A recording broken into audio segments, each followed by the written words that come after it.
Bonsoir tout le monde. On se retrouve ce soir pour un direct un peu d'actualité aussi, mensonges et trahison.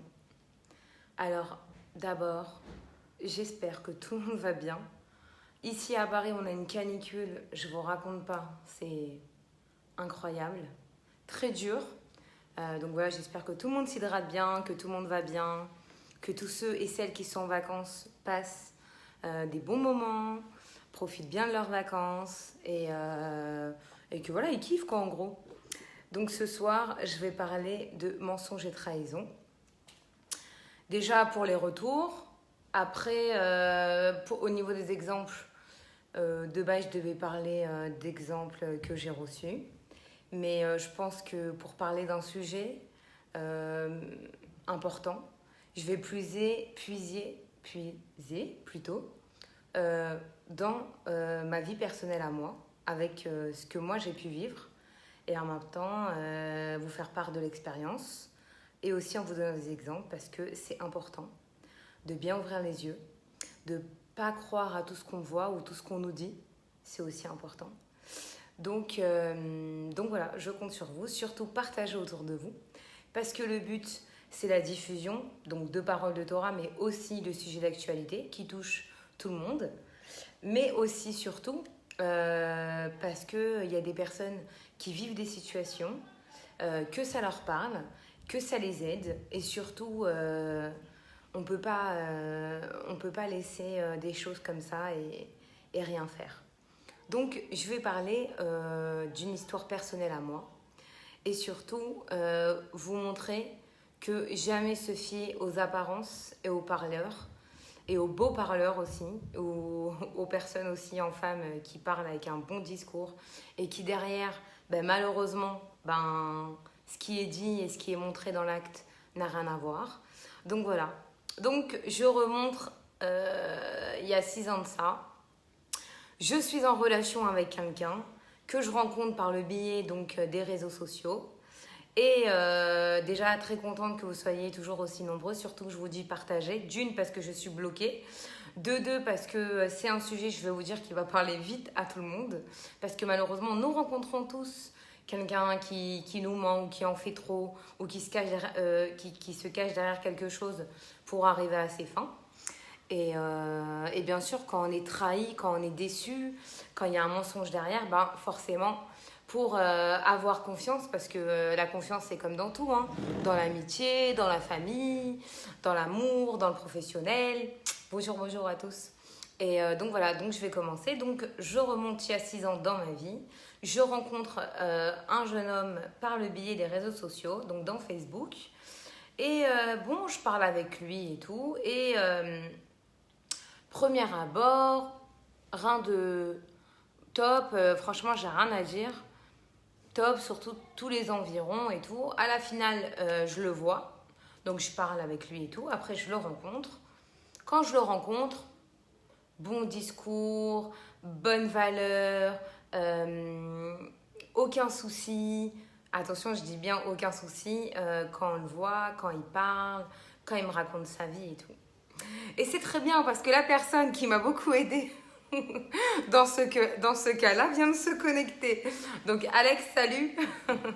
Mais pourquoi je raconte cette histoire, c'est pour vous dire ne jamais se fier aux apparences. Et je pense que même j'en avais déjà parlé il y en a plus d'1 an, mais je le répète parce que apparemment c'est un sujet qui est revenu en inbox, donc j'en reparle. Et là, donc voilà, donc je le rencontre, tout ce que je vois au début, ça me plaît. Je suis en relation avec, c'est mon petit copain. Et je me pose pas de questions. Il n'y a rien qui au début, me semble pas bien ou voilà. Donc je suis dans ma relation, comme on dit, tout nouveau, tout beau. Le mec, il m'ouvre la porte en descendant de la voiture. Il parle bien, tout ce que je veux entendre, il me le dit. Il est hyper généreux, hyper prévenant, avenant, tout ce qu'on veut. Ok. Et je sais pas, à un moment donné, je sais pas, j'ai des petites questions qui me trottent dans la tête. Alors, un jour, il vient me chercher avec une voiture de luxe, on va pas citer les noms. 2 jours après, une autre. 4 jours après, encore une autre. Et moi, j'ai des grandes sœurs, j'ai 2 grandes sœurs parce que je suis la plus petite. Et là, je me dis, chelou quoi. Et je parle avec mes grandes sœurs et mes grandes sœurs elles me disent, mais il fait quoi dans la vie et tout? Je dis, bah, je pense qu'il travaille dans un garage. Ah, tu penses? Ben renseigne-toi quand même, mais c'est chelou. Ok, je me renseigne, je lui dis, bah écoute, et ma grande sœur qui me dit, bah écoute, le mieux, c'est que tu ailles déjeuner avec lui, tu lui fais la surprise, tu vois où il travaille, tu vas vite savoir à qui tu as affaire. Tu vois, tu rencontres 2, 3 collègues, tu vois et tout. Et là, donc je lui dis, écoute, donne-moi l'adresse d'où tu travailles, demain je vais venir, on va déjeuner ensemble et tout, on va se faire un petit kiff. Ah non, pas du tout. Tu vas pas te déplacer dans le 95, c'est loin pour toi, t'inquiète pas. Euh, moi, je viendrai, on se voit ce soir et tout. Moi, je me pose pas de questions. Mais je lui dis, dis-moi, tu travailles dans quoi? Bisous à ceux qui viennent d'arriver. Mais tu travailles dans quoi concrètement? Bah écoute, je travaille dans les voitures de luxe. J'ai un garage de voitures de luxe. Concessionnaire de voitures de luxe. Ah ok et tout. Bon, alors moi dans ma tête, je comprends mieux les voitures de luxe, les trucs et tout. Bon. Et là, donc je dis ça à mes sœurs et tout.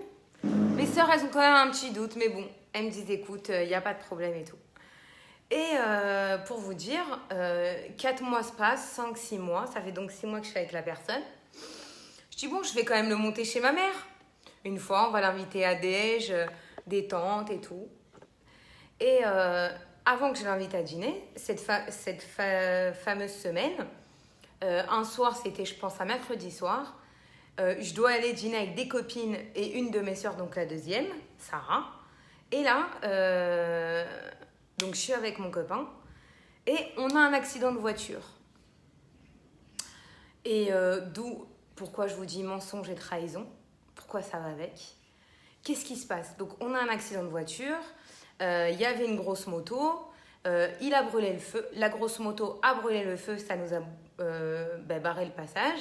Maintenant le problème c'est qu'il a touché le pare-choc, la moto a été accidentée, le monsieur s'est retrouvé à terre. Nous on a eu un choc mais rien de grave, la voiture est esquintée. Donc là il y a les gens qui sont autour, qui appellent la police. Et là, donc quand il y a au moment du choc, qui voit que ça s'affole autour, il me demande pas style chérie comment ça va. Il me dit écoute, faut que je te dise un truc, je m'appelle pas comme ça. Dans ma tête, je vois rouge, je vois noir, je vois bleu. Je me dis Elohim Ishmor, c'est quoi je m'appelle pas comme ça? Je me pose toutes les questions de la terre, je me dis à qui j'ai affaire? Je suis avec un mec. Non, quand j'ai dit tout à l'heure salut Alex, Alex est un bon ami à moi qui a un poste haut gradé dans des bonnes fonctions et qui m'a beaucoup aidé de mes galères. Donc, et là, je me dis, comment je vais faire? Donc, la police arrive très vite, les pompiers arrivent très vite, la personne est toujours à terre. Et je me dis, mon Dieu, qu'est-ce qui s'est passé en infraction de seconde? Et le mec qui me dit, donc mon mec de base qui me dit, je m'appelle pas comme je m'appelle. Je sais pas comment je dois penser, mais je me dis, je suis à des milliards de kilomètres de savoir à qui j'ai affaire en fait. La police arrive, Alex, mon sauveur exact, et en fait la police arrive, donc les pompiers et tout, la personne qui était à terre reprend connaissance mais est blessée, léger mais est blessée. Donc les policiers nous séparent. Moi, je monte dans un camion, lui dans une autre. Et il me demande mes papiers d'identité. Bon, le contrôle normal, hein, pièce d'identité, qu'est-ce qui s'est passé. Bien sûr, comme nous sommes passés au feu rouge et que c'est complètement... au feu orange, mais que dans le code de la route, quoi qu'il arrive, au feu orange, tu dois t'arrêter. Un des policiers, où j'ai eu la chance quand même de tomber sur quelqu'un de chez nous, ce qui est très rarissime. Aujourd'hui, je vous rassure, l'histoire remonte d'il y a 6 ans.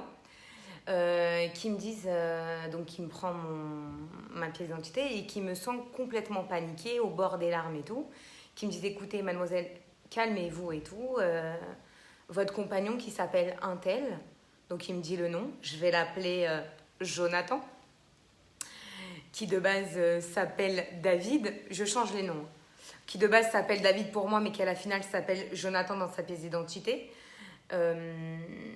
Alors on me dit, donc le policier qui me dit, je vous rassure, alors attendez une seconde, juste une seconde. Je sais pas pourquoi c'est plus sombre d'un coup. Hop, c'est bon. Et qui me dit, écoutez mademoiselle, si vous savez quelque chose, c'est maintenant qu'il faut nous le dire. Parce que voiture de luxe, forcément vous passez un feu orange, il y a un accidenté, on va fouiller la voiture, on va fouiller le coffre. Et moi je me dis, mais mon Dieu, il y a quoi dans le coffre? Il y a quoi dans la voiture? Moi je vais pas vous mentir, je suis un peu naïve, pas naïve, mais voilà quoi, un truc de ouf. Et donc déjà, le prénom qu'il m'a donné, ce n'est pas du tout le même. Bref, ils me disent, ben voilà. Ils me disent, bah écoutez, alors ils me disent votre ami. Je dis non, écoutez, c'est mon petit ami. Ils me disent, mais pourquoi vous n'avez pas son vrai prénom? Ben, je lui dis, écoutez, je ne sais pas pourquoi, je ne peux pas vous répondre à ça. Mais écoutez, monsieur, de base, en tout cas avec moi depuis 6 mois, je n'ai jamais rien vu d'illicite ou de trucs graves qui pourraient me mêler. Bah oui, mais madame, vous vous faites arrêter avec lui, vous êtes complice. Vous pouvez passer un coup de fil, mais sachez que voilà, la procédure, c'est qu'on va aller au poste et tout. Alors moi, je passe coup de fil à ma sœur en 2 minutes, à ma sœur à qui je dois aller dîner. Écoute, j'ai eu un accident, je me suis fait arrêter. Je vais sûrement aller au poste, mais là, je suis en bas, je pleure. Je suis pas bien du tout, je vous le dis en rigolant, mais je peux vous dire que 6 ans après, il y a du recul. Et parce que, au Hachem, j'avais rien à me reprocher. Mais que quand j'étais sur les lieux, j'ai bien pleuré comme une madeleine et je savais plus où j'étais.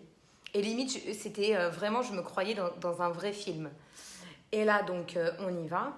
Donc, dans le coffre, la boîte à gants, pardon, de la voiture, il y a du shit à gogo, il y a tout ci, il y a tout ça. Et je me dis, mon Dieu, ça se trouve, j'ai un dealer en face de moi et je suis pas au courant. Et c'est ce qui se passe. Monsieur a un casier judiciaire. Monsieur est un dealer professionnel. Quand je vous dis professionnel, c'est-à-dire que il est repéré, on connaît ses endroits, on sait où il va. J'ai été repérée, moi, avec lui par des flics en civil. Oh, je me dis, la cata, mais où je suis? Et là, pas bien du tout. Alors moi, je dis, écoute, je dis au policier, je suis désolée. Autant je suis à 100% avec quelqu'un, mais avec quelqu'un qui est droit. Avec quelqu'un qui m'a pas menti, qui m'a pas trahi, qui m'a avoué qu'il était depuis le début. Si je savais depuis le début que j'étais avec un dealer, que je savais qu'il avait un casier, que je savais tout ça, c'est sûr et certain que je l'aurais pas approché déjà. Et dans le paraître, dans ce qui véhiculait, ses valeurs, ce respect des trucs et tout, franchement, j'ai été à des milliards de tout ça. À des milliards de kilomètres de tout ça. Et je me dis, mon Dieu, comment je vais faire? Comment je vais annoncer à ma mère?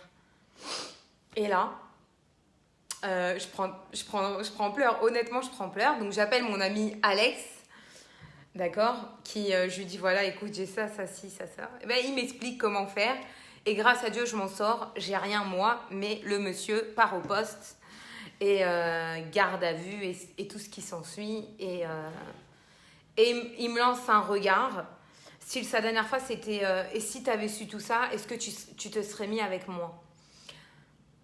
J'ai envie de te dire, Coco, que si quelqu'un il doit te prendre dans la vie de tous les jours, c'est pas en lui donnant un faux semblant ou un faux CV ou t'inventer une vie que la personne forcément elle va rester.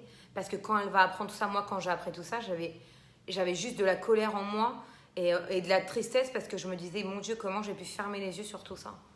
Maintenant, je suis pas dans la vie de tout le monde, je sais pas, même si j'ai beau connaître du monde, ben lui il n'était pas connu, dans la communauté pas connu. Donc voilà, c'était un peu chaud pour moi de bien vouloir me renseigner. Aujourd'hui, je vous le dis, quand je me mets avec quelqu'un, je veux le casier, le CV et savoir si déjà il est connu le monsieur. Parce que s'il n'est pas connu d'aucune communauté, déjà il y a un hic quelque part. Donc, et pourquoi je vous dis tout ça? La personne qui a été accidentée, grâce à Dieu qu'elle n'a rien eu de grave. Mais si la personne elle serait décédée ou autre chose, faut vivre avec tout ça toute sa vie. Alors je juge pas les gens qui sont dealers, mais je me dis à un moment donné, faut évoluer. Tu peux avoir eu des galères dans ton enfance, tu peux ne pas avoir eu d'études, tu peux avoir eu plein de choses, mais tu peux aussi te taper dans la vie, vouloir être ambitieux, voilà, avoir des vraies choses, avoir un vrai but dans sa vie, se construire. Et après qu'il sort de la garde à vue, il me donne quand même une explication et il me dit voilà, je sais que tu reviendras plus jamais avec moi, mais en moi je préfère être correct envers toi et te devoir la vérité. Écoute, j'ai perdu mes parents jeunes. Avec mes frères, on s'est un peu éparpillés. Aujourd'hui, on ne se parle plus. J'ai vécu seule à la sauvage en cité, en banlieue parisienne. J'ai pas connu le milieu feuge, les modes chalala de Sarcelles et ses environs. Mais voilà, je savais que si je te racontais tout ça et que voilà, je te disais vraiment ce que je faisais, forcément, tu n'aurais jamais tourné un regard sur moi. Eh ben, j'ai envie de te dire, Coco, tu t'étais pas loupée. Désolée, non. Je peux pas rester avec quelqu'un qui ment et je cautionne pas des gens qui vendent des choses illicites, qui mettent en péril la vie d'autres gens. J'ai quand même une éducation et des valeurs. Moi, demain, j'ai des enfants. J'ai pas envie. Si Dieu veut, demain, j'aurai des enfants. J'ai pas envie que quelqu'un, Khazvé Shalom, puisse leur vendre de la drogue, du shit ou autre. Moi, c'est pas dans mon éducation, c'est pas dans mes kiffs et c'est pas dans ma philosophie de vie. Donc après, ceux qui font ce qu'ils veulent, article 22, tant mieux, c'est vous et votre conscience et ce que vous voulez véhiculer. Mais moi, je peux pas tout ça. Et là, je me dis encore heureux qu'il n'y a rien eu de grave en gravité, mais je me dis quand même, c'est quand même grave. Et qu'on ne prenne pas conscience des choses comme ça quand on a un certain âge. À l'époque, il avait lui 30 ans. Je me dis quand même c'est grave. Et demain, il y a des gosses qui payent de tout ça. Il y a des familles qui en pâtissent de tout ça. Et qu'il y a certaines personnes qui prennent pas conscience qu'il y a des choses graves qui se passent. Et qui pour eux, non, c'est un délire, c'est pampélope, on s'éclate, on est ailleurs. J'ai envie de te dire, tu fuis tes problèmes. Quand tu t'es mis bien avec un petit joint ou un petit quelque chose, c'est dans ta tête. Tu t'es mis bien sur le moment. Mais tes problèmes, reviens à ta réalité, tes problèmes, tu les as juste fui le temps de 10 minutes ou le temps de l'heure, mais concrètement, ils sont toujours là, tes problèmes. Après, je vais vous raconter une autre histoire. Toujours avec le mensonge et trahison. Des jeunes enfants de 16 ans qui sont en vacances scolaires et qui sont en vacances actuellement et qui n'ont qu'une envie, c'est d'aller en boîte. Voilà, ils ont 16-17 ans. Quoi qu'il arrive, en France, il faut avoir 18 ans. À l'étranger, il faut avoir 21 ans. Israël, États-Unis et tout ce qui en suit. Et là, il se passe quoi? C'est quand même un truc de fou. C'est qu'ils arrivent à avoir des fausses pièces d'identité ou faux passeports pour pouvoir entrer dans les boîtes à l'étranger et en France. Et qui disent à leurs parents... Ouais, ce soir, on sort, je vais dormir chez ma copine, ça fait longtemps qu'on ne s'est pas vu et tout. Les parents, ils sont un peu light. Bien sûr, c'est les vacances, on les laisse kiffer. Ils ont une année difficile et tout. Et là, on s'aperçoit quoi? L'équipe de copains, et vas-y Raphaël, et vas-y David, et vas-y Steven. Ils ont mis bien Samantha, ils ont mis bien Priscilla. Ils leur ont fait un petit lavage de crâne. Habillez-vous, mettez les petits talons, mettez-vous tout ça. Et hop, ce soir, c'est... soirée partie, c'est boîte partie, on va kiffer, on va boire, on va se mettre bien, on va danser. On est au top du top du top. Un peu ce qui se passe actuellement un peu partout à Tel Aviv, un peu partout dans les autres pays. On va pas se mentir, hein, la génération, même chez nous, tout le monde, si on peut faire pampélope et se la kiffer et oublier qu'on est à droite et à gauche, il n'y a pas de problème. Alors attention, on peut s'amuser avec des choses bien carrées. On peut, je dis pas... Même si on est dans une page de Torah, jeunesse se passe, on peut aller en boîte, avoir un comportement digne d'avoir le comportement qu'il y a à avoir dans une boîte, pas faire n'importe quoi, pas véhiculer une image de fille facile ou de fille complètement délurée ou complètement déshabillée pour attirer l'œil de l'autre, ou pareil chez les garçons, pour avoir la fille facilement, lui donner à boire, lui mettre un petit cachet, lui mettre tout ce que vous voulez pour avoir la fille facilement, parce que j'ai juste envie de vous dire, demain vous serez parents, demain vous aurez des enfants, et je peux vous dire une seule chose, vous aimerez pas du tout qu'on ait ce comportement avec vos gosses à vous. Donc juste un peu se mettre à la place des autres, se mettre dans des situations à la place des autres, et peut-être grandir, prendre un peu de hauteur. Ok, et malheureusement, il se passe ce qui se passe dans cette histoire, donc je vous raconte. Samantha et Priscilla qui se font engrainer par les copains. Vas-y, ce soir, c'est la folie, on va se mettre bien, on va boire, on va fumer, on est là, on se détend. Le mot, c'est on se détend, on fait la fête. Donc les parents qui pensent que l'autre dort chez l'autre, tranquille, pépère, on ne s'est pas posé de questions. Se retrouvent donc les enfants en boîte, avec des fausses pièces d'identité qui se sont procurées. Et là, donc les filles, et là spécialement Priscilla, qui fume, qui boit. Quand je dis fume, c'est pas une cigarette, hein. Fume un joint. Elle fume, elle boit, elle mélange, elle n'est pas habituée à tout ça. Elle n'a pas énormément mangé.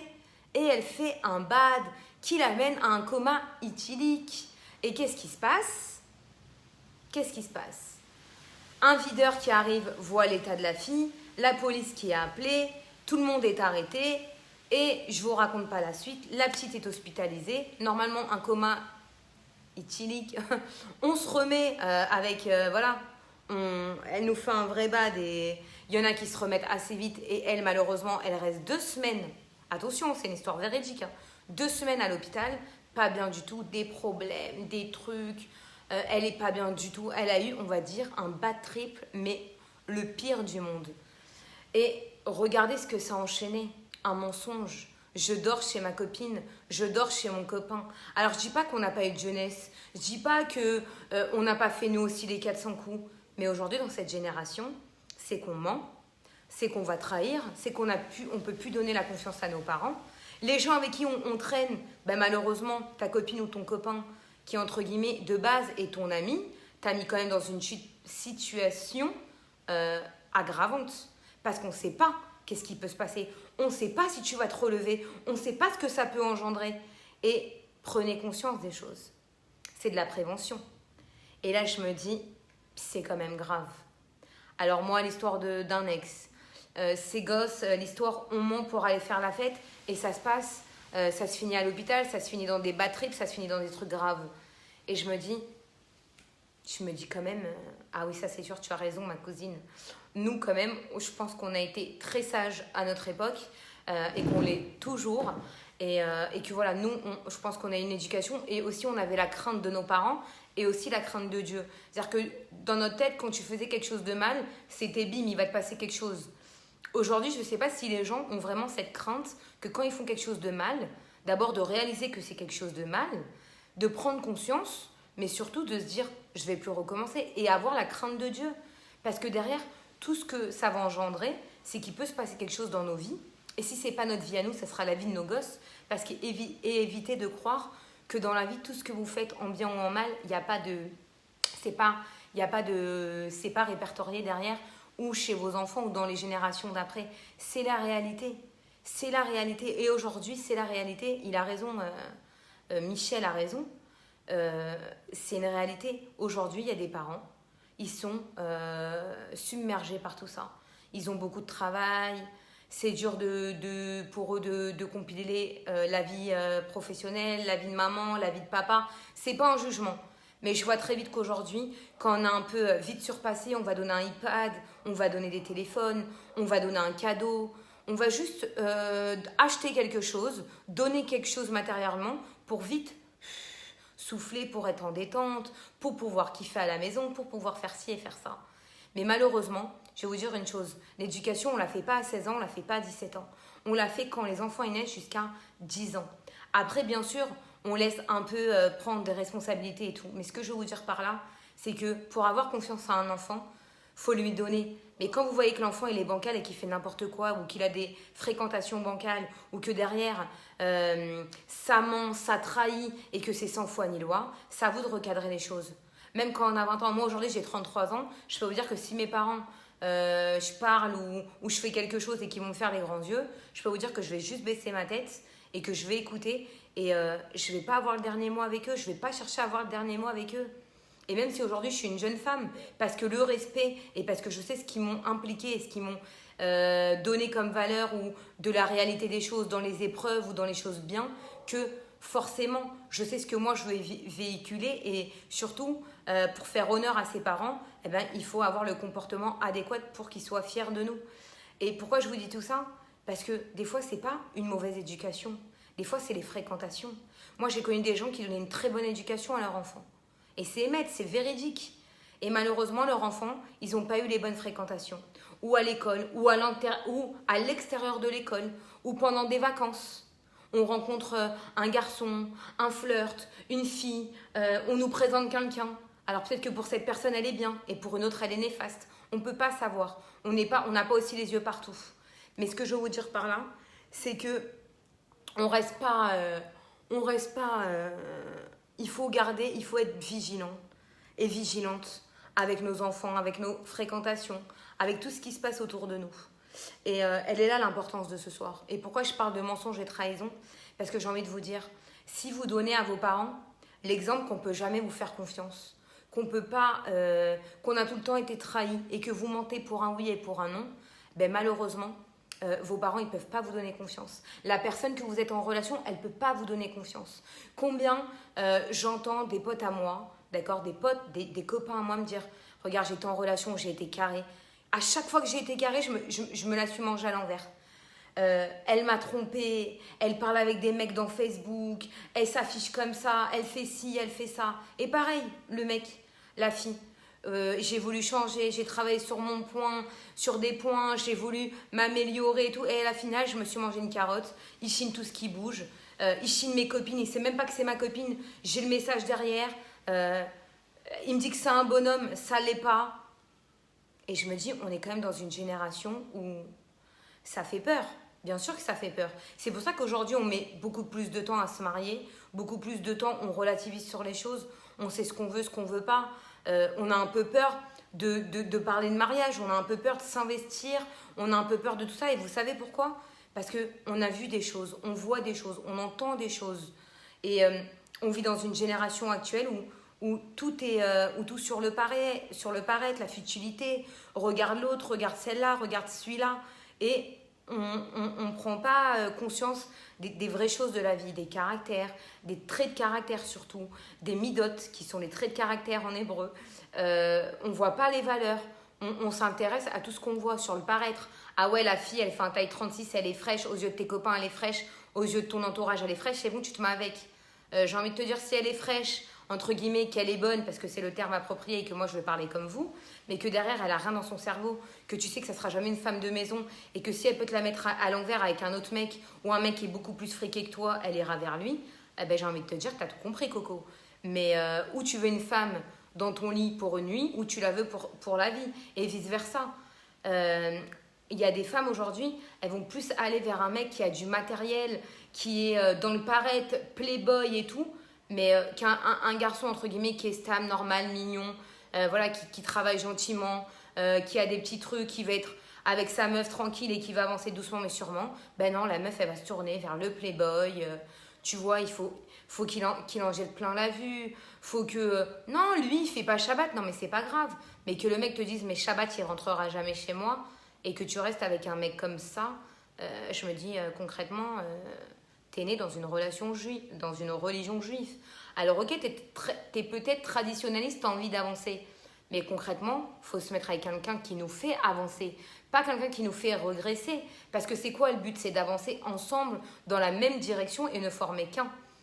Si t'as envie de te mettre à deux, penser qu'à toi et elle, qu'à elle, et être en fait chacun être nombriliste et voir ce que le paraître, du paraître au paraître, parce que c'est que ça. Et je vous parle en connaissance de cause et je le vois à travers tous les messages que je reçois. Et pareil, combien j'ai de gens qui sont déprimés.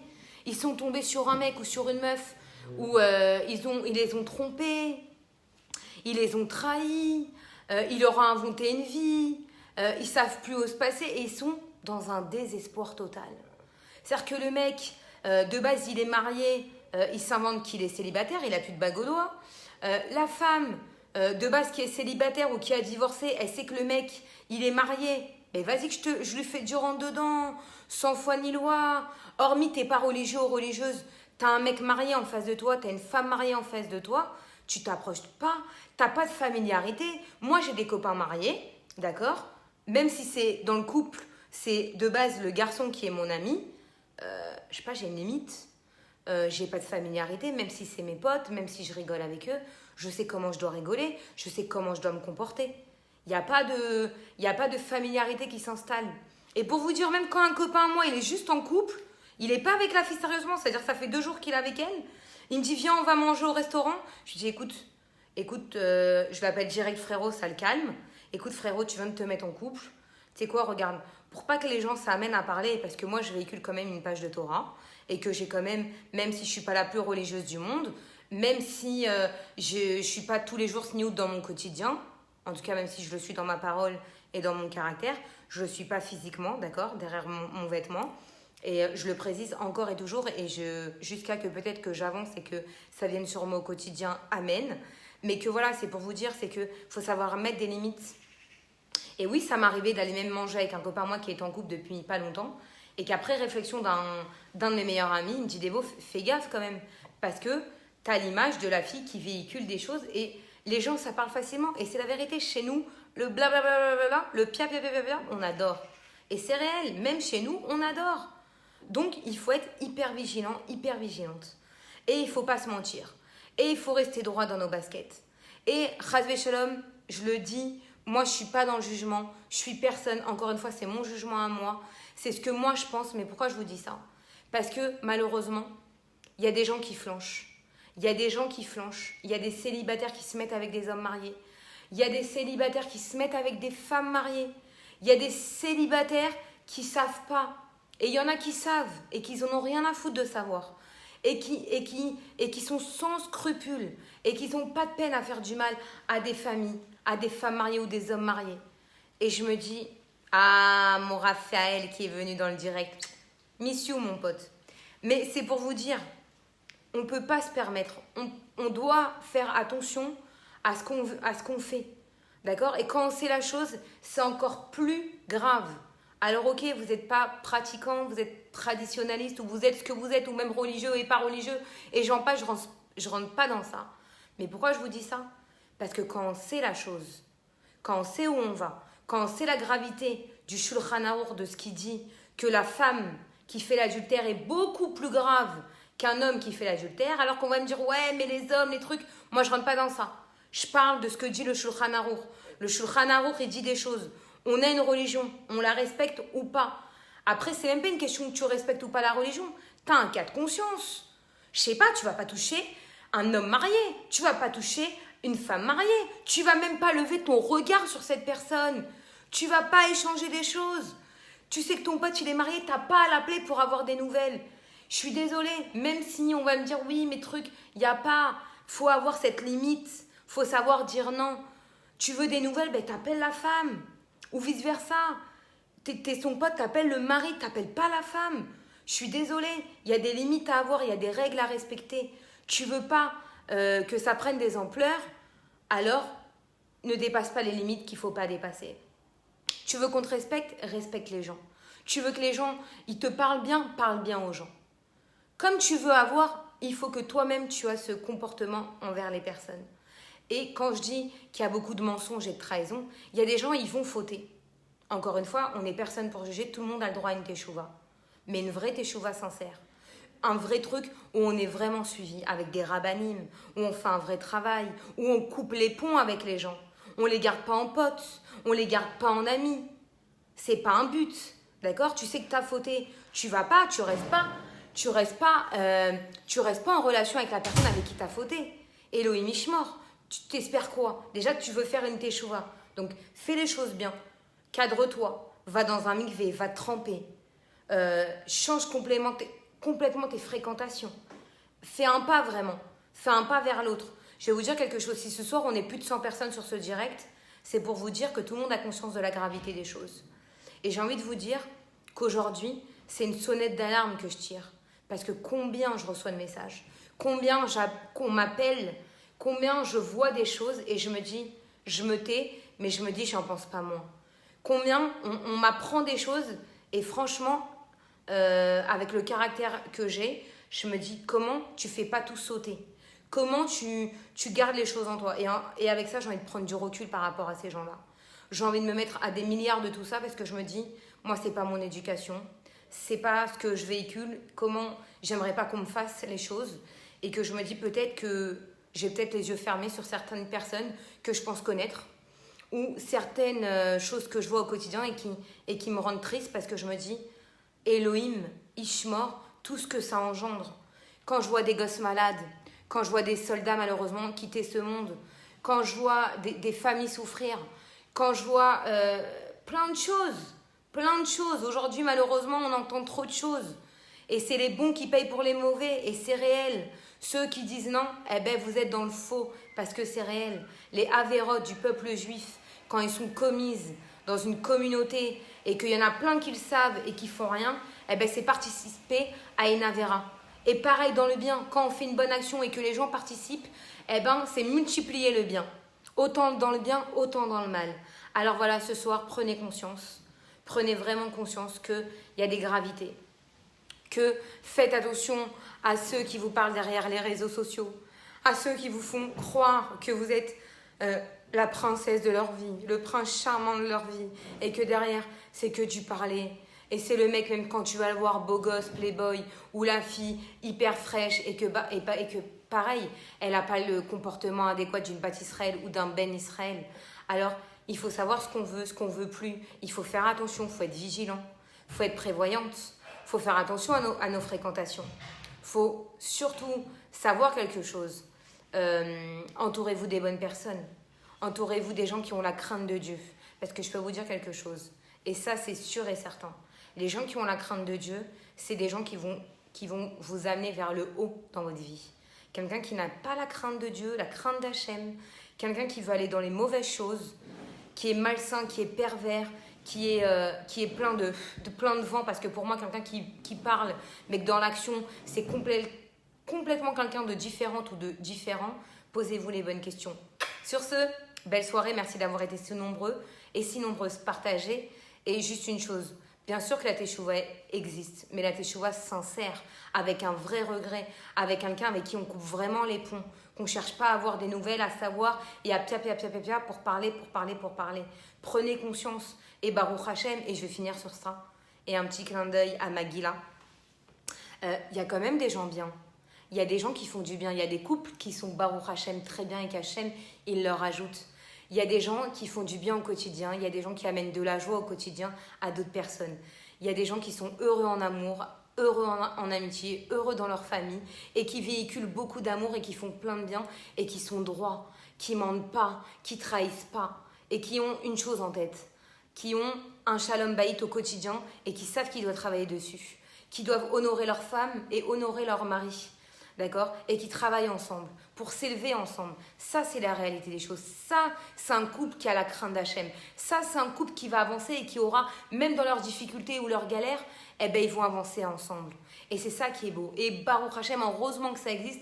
Et je félicite tous ces gens-là qui véhiculent Baruch Hashem et qui s'investissent dans leur couple et qui, leur but, c'est de rendre heureux et heureuses leurs conjoints mutuels et qui avancent dans le derrière, le droit, c'est le chemin, le derrière, le droit chemin. Et qui ont un seul but, émaner, faire kiffer l'autre ou faire kiffer son mari ou faire kiffer sa femme et pas regarder la pote de celle-là, regarde comment elle est avec sa petite robe, elle est bien, et qui vont dans les ch'touillottes ou qui vont dans les ch'touillottes où je vais me taper la femme de mon copain et le mari de ma copine et vas-y que celui-là il est célibataire, il va se taper la femme mariée. J'ai envie de vous dire, détente, on se recadre, on est en couple, on va pas voir ailleurs, d'accord, et gardez toujours cette crainte de Dieu, savoir que quand vous faites des choses mal, c'est peut-être un de vos enfants ou un de vos neveux et nièces ou entre guillemets des gens qui font du bien qui vont payer, parce que les avérotes du peuple juif, c'est ceux qui font du mal, c'est les bons qui payent. C'est connu et reconnu et c'est écrit dans le Shulchan Aruch. Sur ce, belle soirée. Bien sûr, on partage. Je vous fais plein de bisous. Et bien sûr, on adore. Ça va jaser comme on sait bien. Et c'est ça qu'on aime. Ça fait débat et on adore et j'adore. Et c'est le but. Réveiller les consciences. Sonner les tirettes d'alarme. Et on ne changera pas. Sur ce, je vous laisse avec ma belle image du Rabbi. Parce que ça, on adore. C'est ma bracha.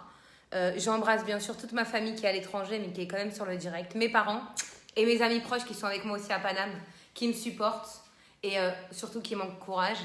Mais surtout, très prochainement, j'en dis pas plus, il y a une grosse surprise qui arrive. Mais j'attends encore, c'est beaucoup trop. Ce qui est sûr, ce qui est sûr et certain, c'est qu'il y a des vraies surprises qui arrivent. Ouman qui se prépare, New York pour janvier, Ouman pour février, Ouman octobre, janvier New York et décembre encore, et février Ouman. J'en perds mes mois, mais grâce à Dieu, vous avez compris. Donc je compte sur vous. Ce soir c'était mensonge et trahison. Faites pas n'importe quoi. Plein de bisous à vous. Et on se retrouve, ça se trouve, dès jeudi soir pour un direct. Et je pense que Ben, celui-là qui fait les Khaverim avec Jonathan, prendra la parole sur une petite vidéo de 10 minutes pour raconter la paracha avec ses mots. Parce que je sais que j'ai eu pas mal de messages le concernant, que tout le monde l'aime bien. Et c'est vrai que Ben a une aisance et une façon de parler de Torah où Baruch Hashem, déjà, il est calé parce qu'il fait des vrais cours, il étudie. Et on voit, et moi, je suis toute petite à côté de lui. Je peux vous le dire, toute petite. Et donc voilà, on adore. Ici, c'est une page. Je suis pas rabbinite, hein, mais on véhicule des paroles de Torah, des citations, les sujets d'actualité. Et voilà, ça parle, ça fait le buzz, ça va jaser et ça, on adore. Sur ce, belle soirée!